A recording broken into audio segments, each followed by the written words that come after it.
Maybe turn towards each other and just greet each other with a smile.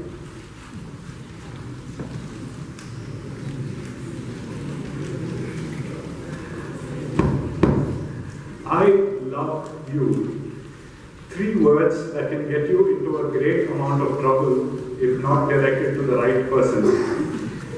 3 words that are so overrated in popular culture that we have tended to gloss over its significance. In Western cultures, these 3 words are sometimes so easily and loosely used, signifying a close bond between family, friends, and even beyond the human realm, even pseudo-animals. In the East, however, we are either scared to say it or we are shy to say it, and for these reasons it has become taboo. Whatever be the case, the pleasant surprise is that these 3 words are found in our very own Bible itself, in the exact same construction, not just once, but a few times. Fascinating. The word love appears in the Bible in different forms over 800 times. It is one of the most used words in our songs, hymns, liturgies, and yet it seldom becomes our lifestyle. In our text today, Peter has a dialogue with the risen Jesus and is asked 3 times whether he loves him. John's Gospel, as most scholars agree, was written sometimes in the 90s of the 1st century, and we must understand that this community is writing with the benefit of hindsight. They have seen, they have heard, and now they are writing about the whole Christ event. New Testament scholars have spent years of research, and a majority has concluded that the whole of John 21 might just be an addition to the whole John's Gospel, something like an epilogue or a summary or a postscript. But regardless, John 21, 15 to 19 is a story. It contains a plot, and it is very important to us as a faith community because it talks about the love of Jesus. So here we go with an exegesis of this text. Like any other biblical story, this particular story has its different problems as well as its different features. It is a threefold dialogue of love between Jesus and Peter. In the first dialogue, Jesus asks Peter, "Simon, son of John, do you love me more than these?" Imagine Peter's immediate reaction. If he knew his scriptures, the Old Testament, well, he would know for sure that seldom has anyone been asked in the Old Testament whether God loves him or her. But here is Jesus, the Son of God, in the consciousness of the Johannine community, asking Peter whether he loves him. Peter must have been thrilled, and he responds by saying, "Yes, Lord, you know that I love you." Now Jesus immediately responds, "Feed my lambs." A problem arises here with the interpretation of the word "these." While some scholars, including Barrett and Carson, argue that the comparison is between Peter's love for Jesus and the other disciples' love for Jesus, some, including Chentu and Biada, argue that the comparison is between Peter's love for Jesus and Peter's love for other things like himself and his old occupation of fishing. Still others, including Brown and Bultmann, argue that the comparison of this word love is not determinative at all in this text. Now let us come back to this in a moment. The second dialogue gets even more interesting. I would like to imagine Peter getting a little uncomfortable. Didn't he just tell Jesus that he loved him? But here is Jesus asking him again, "Simon, son of John, do you love me?" Maybe he realized that at this moment that he may have to do something more, especially because he has the reputation of denying Jesus thrice. But he responds in the same way, and Jesus says, "Tend my sheep." Now comes the third dialogue. It's getting intense. This is the most difficult question. Peter felt hurt, the text says, and he answers in haste, saying, "Lord, you know everything. You know that I love you." Now Jesus responds, and this time the response is very long. It is the whole of verses 17, 18, and 19. Now coming back to the issues in this text, as we analyze and look at these 3 dialogues, there is enough and more available for great scholarly debates. First is the very Greek word for love, or rather words used, agape and philia. Notice that Jesus uses agape twice and philia and the third time, while Peter just uses philia throughout. Some scholars even suggest that the different words for love, as well as for the sheep, lambs, tent, feed, are all merely literary constructions. Why? It's a genius answer, because Jesus spoke in Aramaic and not in Greek. Second, almost all the scholars reflect upon this text purely on ecclesiastical grounds. Now, however hard I tried to break my head to try to bring a fresh epistemology based on a true exegesis of this passage, everything led to the conclusion that this text has to be talking about Peter's installation as the head of the church. Nothing else.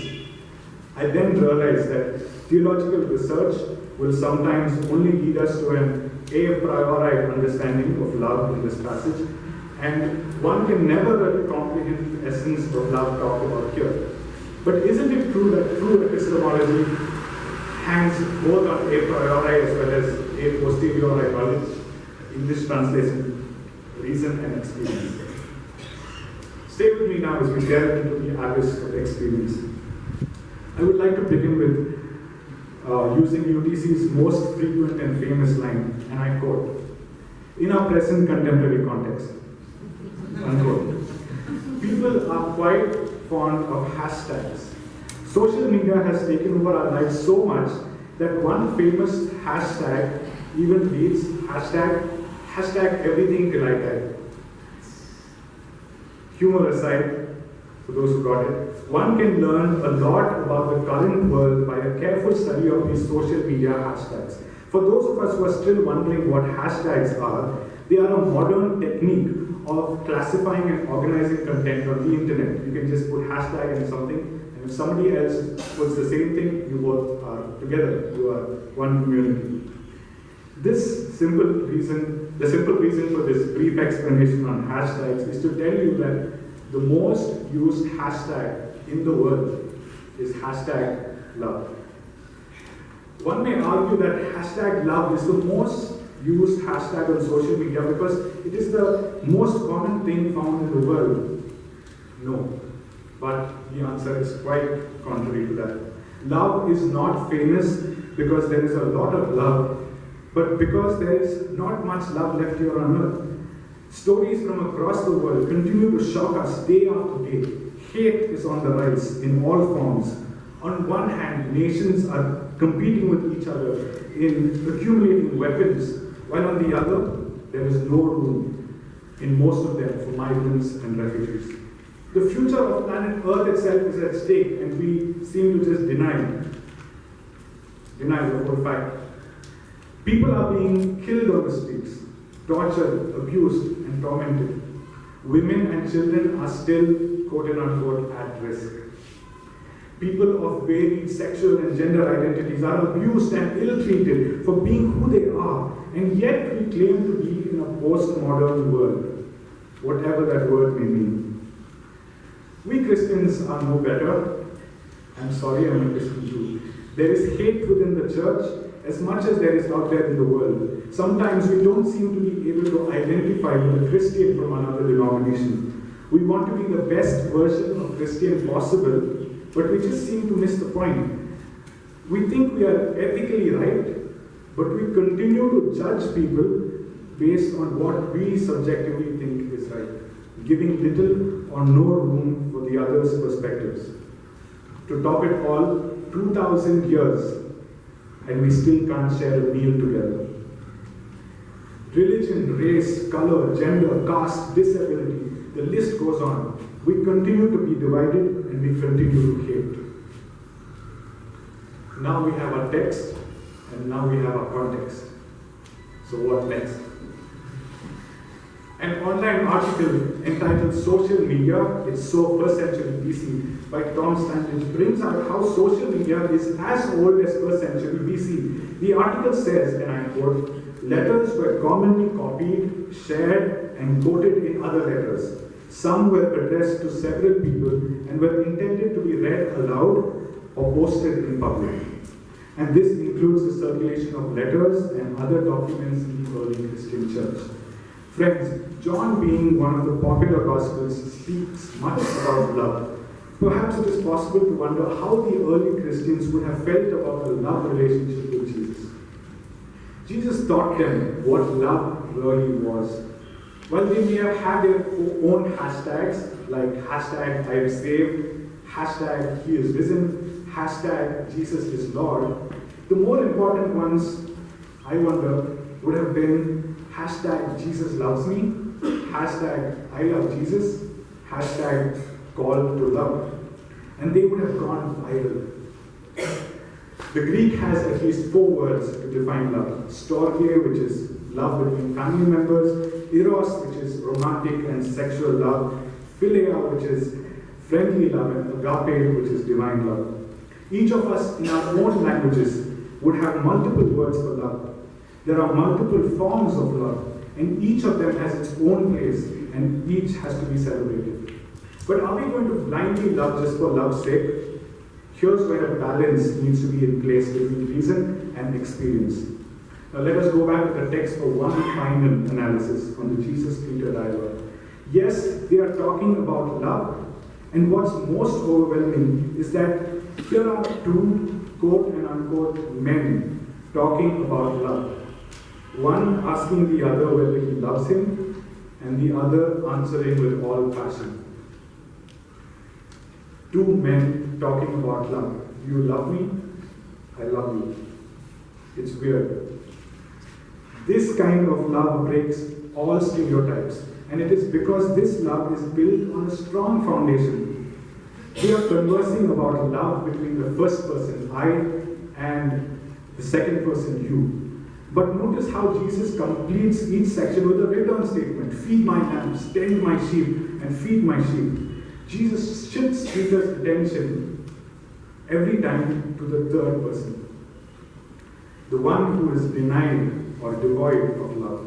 This is the good news of this passage. Yes, it is important to love oneself and to love one's own, but it is even more important to love the unloved. For all of us were first loved before we could ever love.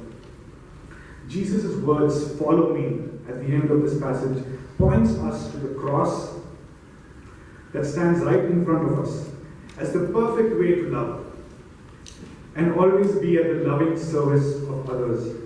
For this is the greatest form of love, that one would lay down his or her life for others, completely abstracting from individual preferences. The world is in need of love. We are standing in the breach between I and you, between self and the other. When Jesus asks, "Do you love me?" he asks on behalf of all those who are crying out and longing for some love. Are we ready to say, "I love you"?